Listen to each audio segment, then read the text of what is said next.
श्रीमद् भगवद गीता अध्याय 4 श्लोक 42। और जैसा कि आप सब लोगों को पता है कि हम अध्याय 4 पे बात कर रहे हैं और ये अध्याय 4 का लास्ट श्लोक है। ठीक है, इसके बाद अध्याय 5 आ जाने वाला है। तो आज इस श्लोक में जितना हमने सीखा अभी अध्याय 4 में किस किस तरह से समझाया कि सत्य के लिए लोग क्या क्या करते हैं, उन सब चीज़ों को बताते हुए आज लास्ट में क्या कह रहे हैं वो हम जानते हैं। ठीक है, तो लास्ट में बस इतना ही कह रहे हैं, हे अर्जुन, अज्ञान जनित मन के इस संशय को ज्ञान की तलवार द्वारा काट कर और योग में स्थित होकर तुम उठो। ठीक है जी। अर्जुन को क्यों ये समझाना पड़ रहा है? क्यों? क्योंकि अर्जुन युद्ध करने से मना कर रहे हैं। तलवार नीचे फेंक दिए और बोलते हैं मैं युद्ध नहीं करूंगा बल्कि मैं संन्यास ले लूंगा। तो अर्जुन को युद्ध करने के लिए ही आत्मज्ञान दिया जा रहा है। ठीक है, तो हम भी जब इस संशय में होते हैं, हमें नहीं पता होता हमारे ज़िंदगी में सही काम क्या है, गलत काम क्या है, हमारा जीवन कैसा चलना चाहिए, कैसा नहीं चलना चाहिए, और इस जगह फिर हम आके फंस जाते हैं। तो हमें भी ये ज़रूरी है कि हम आत्मज्ञान को समझें, जानें, और जो हमारे जीवन में अज्ञान है उसे हटा के और अपने जीवन में युद्ध करें। ठीक है, तो जहाँ अज्ञान होता है वहाँ संशय होता है, जहाँ अज्ञान होता है वहीं सब बुराइयाँ होती हैं, वहीं सारी माया होती है। ठीक है, और अज्ञान क्या है? अहम ये जानता ही नहीं कि वो कौन है, यही अज्ञान है। और आत्मज्ञान क्या है? स्वयं को जान लेना, मैं कौन हूँ, इसी को आत्मज्ञान कहते हैं। ठीक है, तो ये अहम ऐसा होता है कि जो खुद की ओर तो देखता नहीं, इस पे हमने बहुत सारी बातें कर डाली है, बहुत सारी चीज़ें बाहर करता है क्योंकि सत्य से दूर भी नहीं रह सकता वो, है ना, लेकिन अपनी शर्तों पे, सत्य के करीब भी रहना चाहता है अपनी शर्तों पे, और उसकी शर्तें क्या है कि वो बना रहे, उसके बाद वो सत्य के करीब जाए। इसलिए उसने मंदिर की रचना की, देवी देवताओं की रचना की, इसीलिए उसने यज्ञ हवन सब कुछ बाहर करना शुरू कर दिया। दान पुण्य त्याग जो भी है वो सब करते हुए वो सोचता है कि मेरी जो परेशानी है, मेरी जो चाह है, मेरी जो कामना है, वो इन सब चीज़ों से पूरी हो सकती है। ठीक है, लेकिन उसे नहीं पता है कि उसकी कामना सिर्फ उसके मिटने से पूरी होगी, ना कि उसके बचे रहने से। अपने मिटने से डरता है, घबराता है, इसलिए वो इस तरह के तरीके लगाता है। मतलब अगर हम इंसान के तौर पे सोचें, आत्मा और अहम की बातें तो बहुत अगूढ़ लगती है, तो अगर हम इंसान के तौर पे समझें कि कोई व्यक्ति अगर अपने जीवन में, अपनी दिनचर्या में जी रहा है, ठीक है, तो वो पहले तो बहुत खुश रहता है, उसे पता ही नहीं कि उसके जीवन का दुख क्या है। लेकिन जब दुख आता है, जब परेशानी आती है, तो थोड़ा सा मंदिर चला जाता है, हाथ जोड़ लेता है। ठीक है, कि शायद इससे शांति मिल जाए।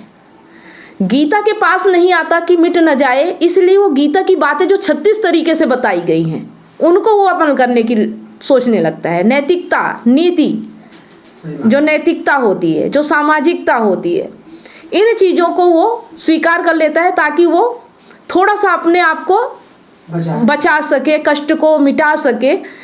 मतलब ये है कि अहंकार सत्य से दूर भी नहीं रह सकता, सत्य भी चाहिए उसको, लेकिन उसकी शर्तों पे चाहिए, जैसा कि हमने बताया। तो ऐसे बहुत से व्यक्ति होते हैं। तो यहाँ बताया ये गया है कि जब तक तुम अपने आप को नहीं जानते हो तो कर्म तुम चाहे कुछ भी करो, अच्छा करो या बुरा करो, तुम्हारी नज़रों में चाहे वो कर्म अच्छा हो या बुरा हो, वो तुम्हारे लिए बुरा ही है जब तक तुम नहीं जानते हो। जैसे कि हम जानते हैं कि कामना हमारे लिए बुरी होती है, ठीक है, तो हम क्या करते हैं, जब कामना बुरी है तो कामना को त्याग देते हैं। काम कहाँ कर रहे हैं? कर्म पे ही कर रहे हैं। भीतर कामना उठ रही है, किस कारण से उठ रही है नहीं हम पता कर रहे हैं, लेकिन बाहर हम कामना बुरी है तो बाहर कामना को त्याग देंगे तो शायद अच्छा हो जाएगा, इसे दमन कहते हैं। लेकिन जब दमन करते हैं तो और दुख होता है, मतलब कामना के साथ दुख होता है और कामना त्यागने के बाद घोर दुख होता है।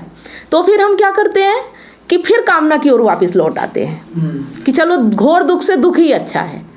लेकिन फिर क्या करते हैं कि जब हम त्याग के जाते हैं और फिर जब वापस लौट के आते हैं तो हम उसे छुपा छुपा के करते हैं।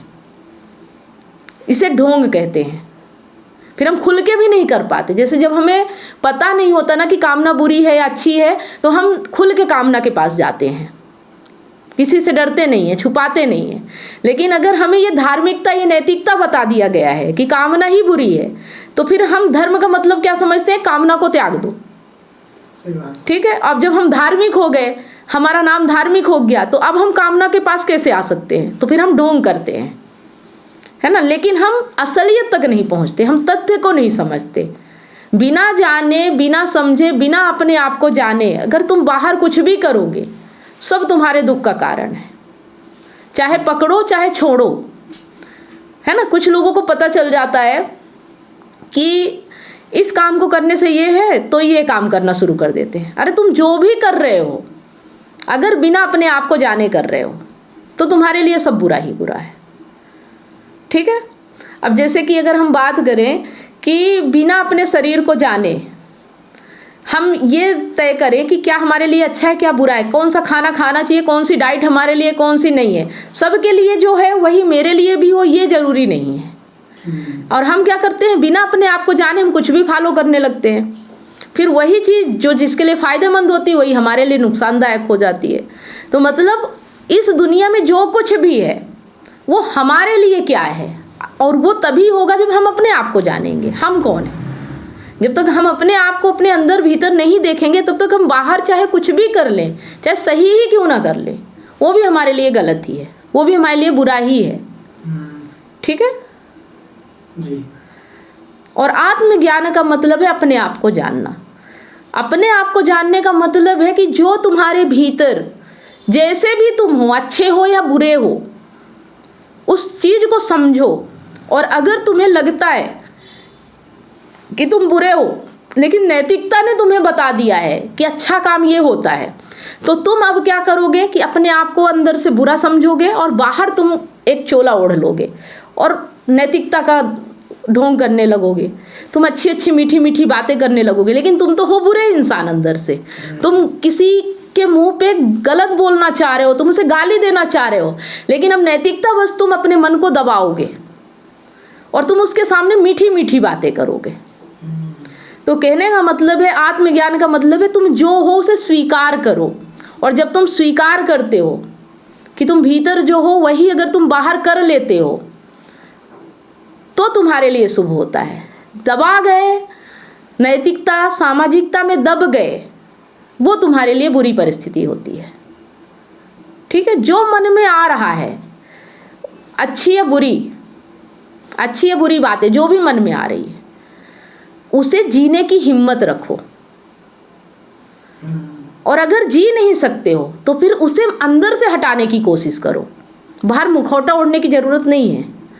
जब तक है तो है, उसे कैसे मिटाया जाता है इस पे प्रयास करो। तो विद्या और अविद्या दो चीज़ें होती हैं, है ना। ये संसार जो है वो अविद्या है, और आत्मा क्या है, जो सत्य है वो विद्या है। ठीक है। तो अविद्या को बिना जाने विद्या भी नहीं आती है। ये तो जानना पड़ेगा कि तुम्हारा उद्गम कहाँ से हुआ है, तुम आए कहाँ से हो, तुम्हारा विषयों से रिश्ता क्या है। क्योंकि विषय है तो अहम है, अहम है तो विषय है। तो बिना विषय को जाने तुम अहम को नहीं जान सकते, और विषय कहाँ है, संसार में है। ठीक है। तो दोनों को जानना बेहद जरूरी है। तो देखो, जो ग्रंथ होते हैं वो भी तुम्हें आत्मज्ञान तक ले जाने का एक रास्ता होते हैं। ऐसा नहीं है कि वो ही सत्य हैं, वो भी अविद्या है। लेकिन एक अविद्या ग्रंथ होते हैं और एक अविद्या वो जो तुम्हें जीना सिखाती है, जो तुम्हें इस संसार में सफलता के लिए सिखाई जाती है, जो तुम्हें इस संसार में पैसे कमाने के लिए सिखाई जाती है, जो तुम्हें इस संसार में जीवित रहने के लिए अपनी जीविकोपार्जन को कैसे चलाओगे उसकी कला सिखाती है। वो भी एक अविद्या है। लेकिन वो अविद्या तुम्हें सिर्फ संसार में भटकाती है, वो तुम्हें भीतर की ओर नहीं ले जा सकती। लेकिन जो ग्रंथ है ना, वो भले अविद्या है लेकिन तुम्हें भीतर तक तुम्हारे दिखाने की ताकत रखते हैं। ठीक है। और जो भी बातें मैं यहाँ बोल रही हूँ, ये मैं बोल रही हूँ, मैंने कहीं से पढ़ा, वो मैं बोल रही हूँ, वो मेरे लिए उपयोगी हो सकती है क्योंकि मेरे भीतर उतरेगी तो मेरे लिए उपयोगी। ये बातें अगर तुम्हारे भीतर उतर सकती है तो तुम्हारे लिए उपयोगी, नहीं तो ये भी अविद्या ही है। मतलब हम किसी को ज्ञानी मान लेते हैं, किसी की बातें हमें अच्छी लगती है, हमें लगता है कि यही सब कुछ अच्छा है, ठीक है, वहाँ तक तो ठीक है। लेकिन अगर उसका उपयोग तुम भीतर से नहीं कर पाए या तुम अपने ऊपर अप्लाई नहीं कर पाए तो वो किसी काम का नहीं है, वो तुम्हारे कोई मतलब का नहीं है। चाहे वो कितना भी अच्छा ज्ञान क्यों ना हो, कितनी भी अच्छी बातें क्यों ना लिखी हो, लेकिन वो तुम्हारे काम की नहीं है। तुम्हारे काम की तभी आएंगी जब तुम उन बातों को जियोगे। ठीक है। तो आत्मज्ञान का मतलब है कि कल क्या होगा, कल क्या हो चुका है या क्या होने वाला है, ये सब नहीं। अभी इस पल क्या तुम्हारे मन में है, क्या हो रहा है, इस चीज को अभी समझ लेना, अभी अवलोकन कर लेना, इसी को आत्मज्ञान कहते हैं, है ना। कामनाएं तो ऐसी होती हैं जैसे कि सागर की लहरें, उठी एक गिरी एक उठी, एक गिरी एक उठी, ये हो गई कामना। ये कभी नहीं खत्म होती है, लहर कभी नहीं खत्म होगी। सागर है तो लहर है, अहम है तो कामनाएं हैं। लेकिन इनको देख लेना कि लहर किस तरह उठ रही, मिट रही, हट रही, आ रही, ये वही लहर नहीं है, अलग अलग है ना। पर है तो समुद्र से ही उठ रही है। तो कामनाएं तो भले अलग अलग तुम्हें विचलित करे कि ये कुछ अलग है, ये कुछ अलग है, ये कुछ है, केंद्र तो वही है ना। जहाँ उठने वाला कामना है वो तो केंद्र अहम ही है ना। अगर जब तक उसको नहीं समझोगे तो लहरों को कैसे समझोगे, सागर को नहीं समझोगे तो लहरों को भी नहीं समझ पाओगे, है ना। तो अहम को समझना है, अहम को जानना है, तो तुम सबको समझने लगोगे, सब कुछ जानने लगोगे। ठीक है। सीधी सी बात है कि हम जब भी कोई चीज़ ये देखते हैं कि बाहर से कुछ आ रहा है या बाहर से कोई मेरा बुरा कर रहा है, ये बाहर ही हम दोष ढूंढ रहे हैं, उस पल बस इतनी हिम्मत रखो कि तुम अपने भीतर देख सको कि मेरे मन में क्या चल रहा है, मेरी कामना क्या है, मेरे साथ ऐसा क्यों हो रहा है। ठीक है जी। तो आत्मज्ञान इंस्टेंट, अभी इसी पल, वही आत्मज्ञान है, आगे पीछे कुछ नहीं है। अपने आप को, अपनी स्थिति को अभी इसी पल तुम देख सको कि तुम हो क्या और कर क्या रहे हो। दुख ही हमारा यही है कि हम होते कुछ और है और बताते कुछ और है, करना कुछ और चाहते और करते कुछ और है, इसीलिए हमारे अंदर दुख है। अगर हम सेम वैसे हो जाएं जो हमारे भीतर है। अगर हम चोर हैं तो हम चोरी कर रहे हैं, हम एक्सेप्ट कर लें हम चोर हैं, तो हो सकता है चोरी का काम छूट जाए। लेकिन तुम चोर हो, चोरी कर रहे हो, लेकिन बाहर दिखा रहे हो कि तुम साहू हो। तुम तो चोरी कौन कर रहा है उसे जानते तक नहीं हो, लोगों से यही बता रहे हो, पर तुम्हें पता है तुम ही चोर हो, फिर भी लोगों के सामने कह रहे हो कि मुझे नहीं पता चोर कौन है, मैं तो साधु हूँ, महात्मा हूँ, है ना। एक्सेप्ट कर पाना, तुम चोर हो, तुम साधु हो, तुम क्या हो, उससे मतलब नहीं है। गलत सही कुछ नहीं है, तुम जो हो उसे एक्सेप्ट कर लो। ठीक है। यही आत्मज्ञान है। आत्मज्ञान का मतलब कुछ सही गलत करना नहीं है। आत्मज्ञान का मतलब आईना है। आईना कैसा होता है, तुम जो हो वो दिखा देता है। वो तुम्हें ये नहीं दिखाएगा कि तुम्हारा मुंह बेकार दिख रहा है तो वो तुम्हें अच्छा नहीं दिखा देगा, वो जैसे दिखोगे वैसे ही दिखाएगा। तो ये जो आत्मज्ञान है ना, वो तुम जैसे हो वो तुम्हें दिखा देता है, इसी को आत्मज्ञान कहते हैं। हम आत्मज्ञान को कुछ और समझते हैं, समझते हैं कि नहीं समझते। हम सोचते हैं कि आत्मज्ञान शायद कुछ बड़ी अलौकिक चीज होगी। आत्मज्ञान वो आईना है जो तुम्हें तुम्हारी सच्चाई दिखा देता है, और उस सच्चाई को देखने के बाद अगर तुम एक्सेप्ट कर लेते हो तो तुम मुक्त हो जाते हो, और अगर नहीं एक्सेप्ट करते हो तो यही तुम्हारा बंधन है, यही तुम्हारा दुख है, यही तुम्हारा संशय है।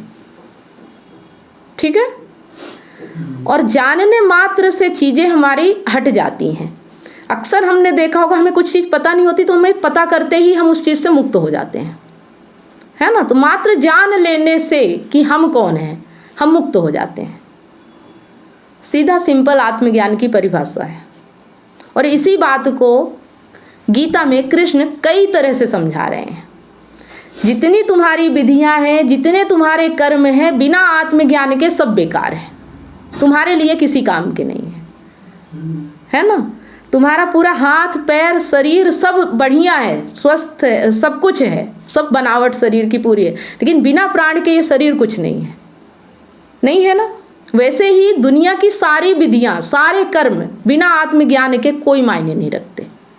आत्मज्ञान है तो सब में शुभता है, और आत्मज्ञान के बिना जो कर्म किया जा रहा अज्ञानता में, वो शुभ कर्म भी अशुभ है। ठीक है। तो आत्मज्ञान कितना जरूरी है, और वो सिर्फ ग्रंथों से ही आ सकता है। वो सिर्फ उसी व्यक्ति से आ रहा है जो जिसने जान लिया है, जो ज्ञानी है। ऐसे महापुरुष भी हैं जो सदृश हैं, हमारे सामने हैं, तो हम उनके माध्यम से ही इस आत्मज्ञान को समझ सकते हैं। वो माध्यम है, बाकी करना तो सब हमें ही है। चुनाव तो हमारा ही है, अहंकार का ही है कि उसे चलना किस में है, विद्या में या विद्या में। ठीक है। तो उम्मीद करती हूँ इस श्लोक का अर्थ बहुत अच्छे से समझ में आया होगा। और कृष्ण अर्जुन को यही समझा रहे हैं कि तुम देखो इस वक्त कहाँ हो, कैसे हो, इस पल को समझो। इतनी सारी जो तुम बातें कर रहे हो इनका कोई मतलब नहीं है। अभी उठो, आत्मज्ञान की तलवार से इस अज्ञान को काटो और उठो, युद्ध करो। तो अगर इस रिलेटिव आपका भी कोई सवाल है तो जरूर करें। वीडियो अच्छा लगा तो लाइक करें, ज़्यादा से ज़्यादा इसे शेयर करें। मिलते हैं नेक्स्ट वीडियो में, तब तक आप सभी लोगों को वीडियो अंत तक देखने के लिए बहुत बहुत धन्यवाद।